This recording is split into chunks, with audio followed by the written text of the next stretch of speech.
Bismillahirrahmanirrahim. Assalamualaikum warahmatullahi wabarakatuh. Jumpa lagi di channel Syahadul Asad. Pada kesempatan ini kita akan membahas tentang kabar Nusantara.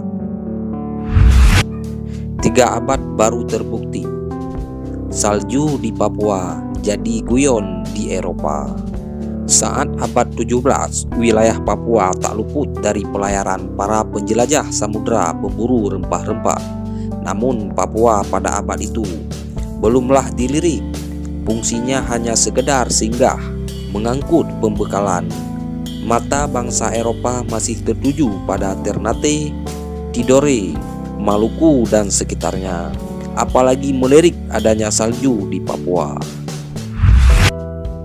Pesisir barat Papua, meskipun masuk ke dalam Kesultanan Tidore, tak diganggu sama sekali.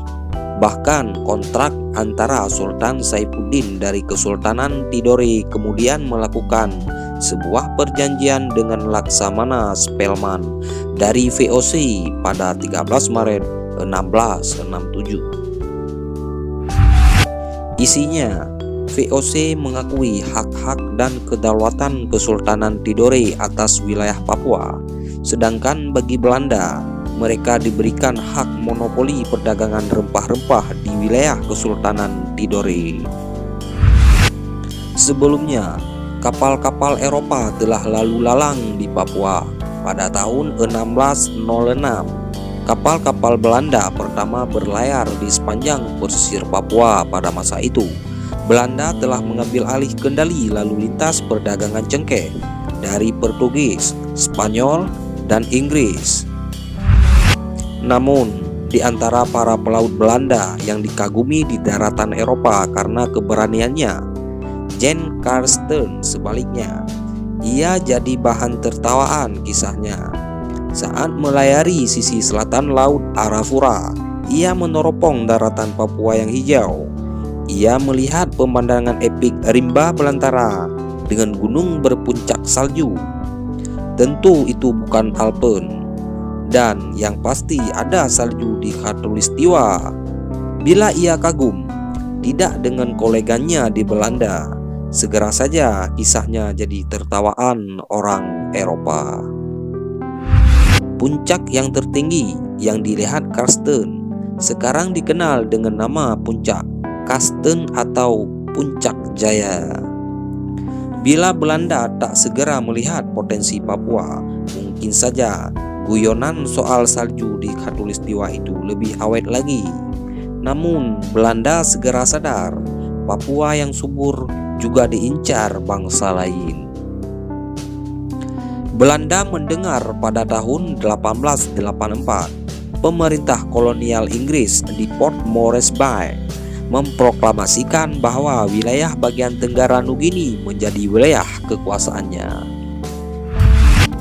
Tahun yang sama pula, bendera Jerman dikibarkan di timur Laut Nugini.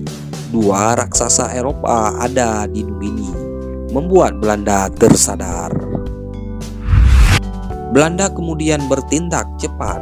Jika tidak ingin Nugini bagian barat jatuh kepada kekuasaan bangsa Eropa lainnya, Belanda mengklaim mulai Raja Ampat hingga 141 derajat di bagian timur, atau garis yang membentang antara timur kota Jayapura hingga ke Merauke, menjadi wilayah kekuasaannya.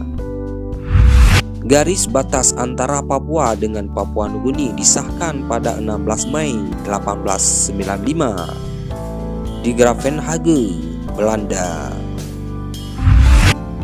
Pembatasan yang memisahkan daerah Papua dengan Papua Nugini dinyatakan dalam Staatsblad van Nederland Indie tahun 1895 nomor 220 dan 221. Klaim Belanda ini akhirnya diakui oleh Inggris pada 1895, diikuti oleh pengakuan Jerman pada tahun 1910. Garis batas internasional ini masih berlaku hingga saat ini, yang memisahkan negara Papua Nugini dan Provinsi Papua, Indonesia. Ternyata Carsten benar, Untuk meneguhkan klaimnya atas Papua, orang-orang Belanda mulai melakukan ekspedisi.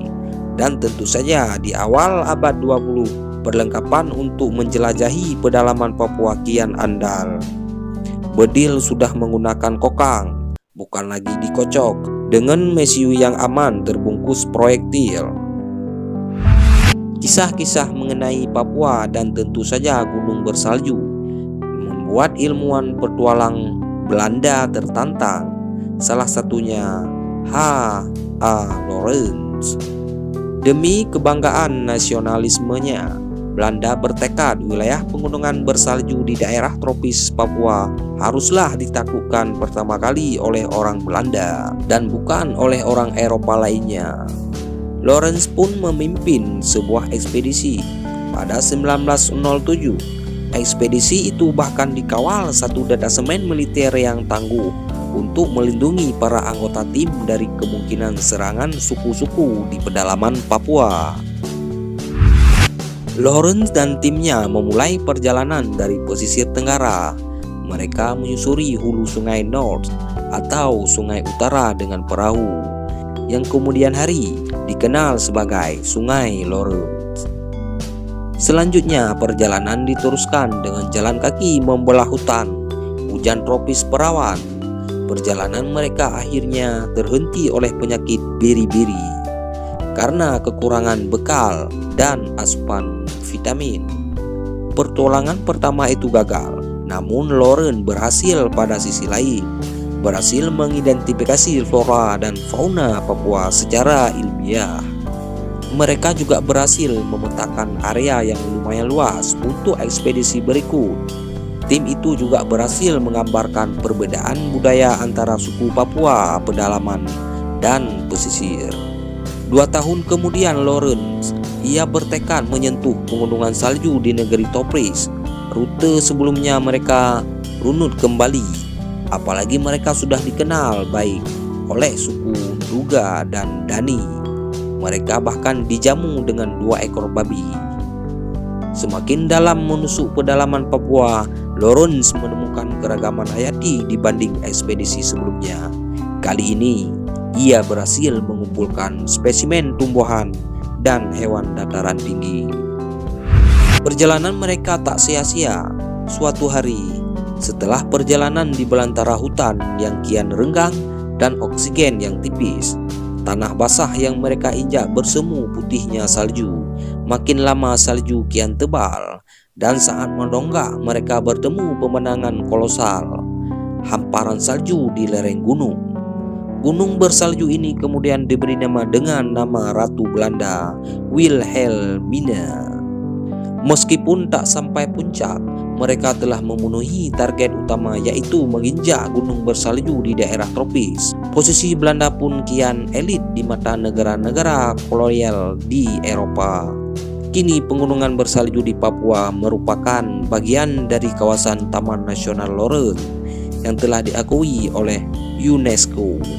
Nama itu tentu saja dari Hendrikus Albertus Lorentz. Demikian sekilas informasi tentang tanah Papua. Wassalamualaikum warahmatullahi wabarakatuh.